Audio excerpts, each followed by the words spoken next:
Bonjour et bienvenue sur Le Coin des auteurs. Je suis Juliette Pierce, auteure de Devil in Me, paru chez Black Ink Edition en décembre dernier. J'étais déjà venue sur cette chaîne présenter Everlasting, une science-fiction, mais cette fois-ci on part dans l'ambiance de la dark romance pour découvrir l'histoire d'Alix, une jeune femme qui se réveille dans un hôpital psychiatrique sans aucun souvenir. Elle va essayer au fil des séances avec son psychiatre, le docteur Madsen, de chercher à comprendre ce qu'elle fait ici et pourquoi elle y a été enfermée. Du coup, je vais vous lire le premier chapitre car il y a des indices tout au long de la lecture et je ne veux pas vous spoiler. Bonne écoute! Alix? Alix, vous m'entendez? Oui, excusez-moi, j'ai une absence. Je papillonne des yeux, reprenant pied dans la réalité. Le bureau du docteur Madsen. Je suis dans le bureau du docteur Madsen, où il fait drôlement chaud. Je presse mes mains trempées de sueur contre mes cuisses, cherchant à revenir sur terre. Ça vous arrive de plus en plus souvent, n'est-ce pas? Depuis que Quinn m'a dit que le docteur était craquant, je ne fais qu'y penser. Ça tourne en boucle dans ma tête, sans vouloir s'arrêter. Craquant, craquant, craquant. Il remet régulièrement une longue mèche noire derrière son oreille, pince son nez quand je dis quelque chose d'intéressant. Derrière ses fines lunettes, il scrute son bloc-notes sur lequel il ne cesse de griffonner depuis le début de la séance. Enfin, je crois. Pour être honnête, je ne m'en rappelle pas.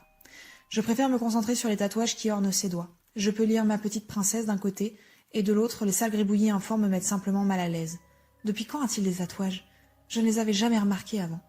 Il paraît que ce n'est pas très légal, sur les doigts. J'avais cet ami dont le visage et le nom m'échappent encore, forcé d'aller jusqu'en Espagne pour se faire graver en caractère d'imprimerie tout l'amour qu'il portait à sa compagne.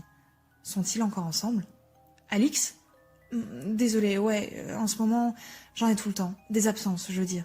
Ça doit venir des neuroleptiques, ajoutai-je. Je n'en sais rien, mais j'ai envie de paraître intelligente.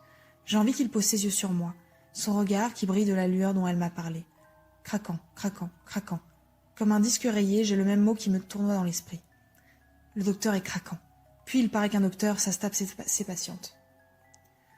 C'est comme ça que ça se passe dans tous les films, m'a affirmé Ace. Tu vois, il la prend sur son bureau, sauvagement, puis il lui fait croire qu'il peut la sauver. Non, je te jure. Ah bon, ai-je répondu, pas certaine de vouloir en savoir plus. Qui voudrait se faire sauter par son psychiatre sur le bureau?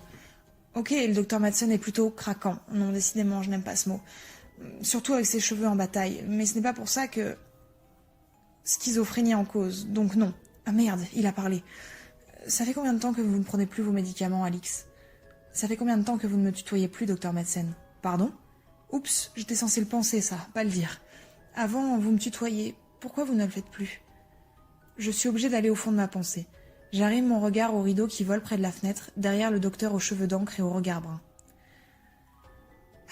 J'imagine que l'on peut être honnête l'un envers l'autre, maintenant, soupire-t-il en remontant ses lunettes le long de son nez avant de s'enfoncer dans sa chaise de bureau. Pourquoi je ne suis pas dans le divan? Pourquoi ne suis-je pas dans un siège confortable?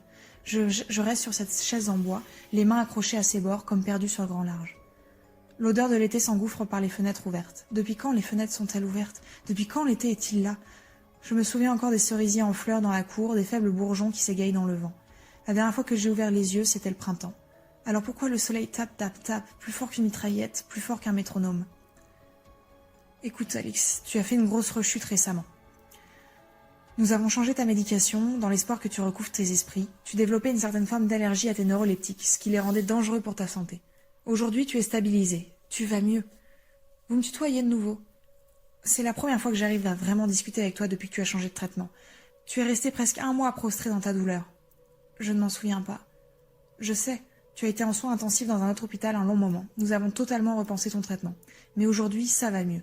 Tu vas mieux, et on va pouvoir reprendre la thérapie là où nous l'avions arrêtée. D'accord, docteur. Alors c'est pour ça que les nuages floconnent à l'horizon.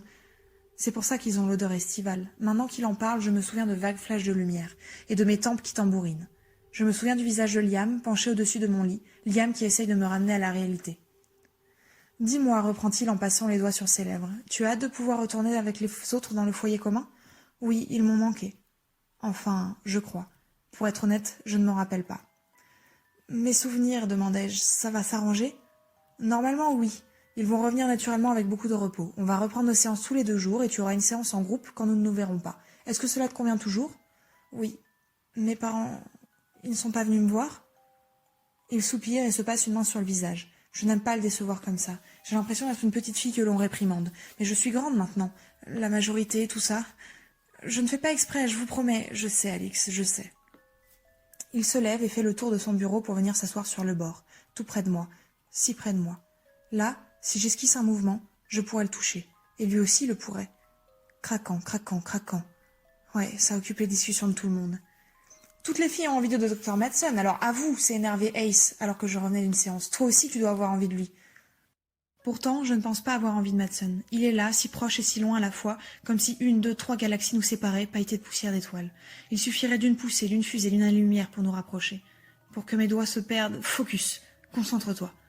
Il glisse sa main sous mon menton et il relève ma tête, me forçant à croiser son regard. Je n'aime pas le contact oculaire, je ne supporte pas ça. Mais le velours de ses doigts me laisse pantoise. Je croise l'ambre de ses yeux. Il ne s'est pas rasé depuis un moment. La naissance de sa barbe drue me donne envie de la caresser. Est-ce qu'il pique? Vous allez me guérir? On va faire tout ce qui est en notre pouvoir, Alix. On a déjà réussi par le passé à te faire revenir à un état stable. Il nous faudra du temps, mais à nous deux, nous allons réparer tout ça. Il a l'air sincère, comme s'il croyait à ce qu'il raconte. C'est plutôt rassurant. Tu te souviens de cette époque? Susurre-t-il. C'était si bien. Son pouce s'égare sur mes lèvres et un frisson remonte le long de ma colonne vertébrale. De dégoût, d'appréhension, je ne sais pas. Mon oui s'étrangle dans ma gorge, mais il a l'air satisfait, car un sourire ourle ses lèvres. Oui, c'était bien. Enfin, je crois. Pour être honnête, je ne m'en rappelle pas.